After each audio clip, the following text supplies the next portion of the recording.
operasi pasar ini sendiri yang dilakukan pemerintah provinsi ini yang dilakukan ini?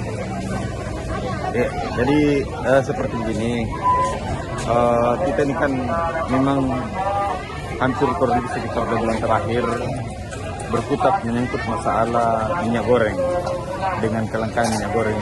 Terus selanjutnya ini kan pemerintah mengeluarkan kebijakan tentang penyesuaian harga minyak goreng di pertanggal 19 Januari kemarin.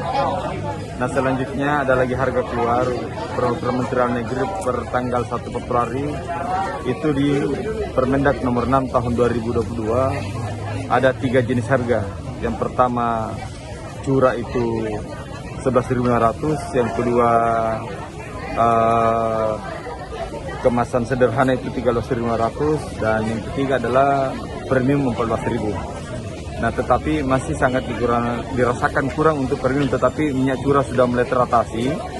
Minyak curah itu kita sudah sampai dengan per 5 Maret kemarin kalau saya tidak salah itu sudah 5,3 juta liter yang masuk ke sini khususnya minyak curah.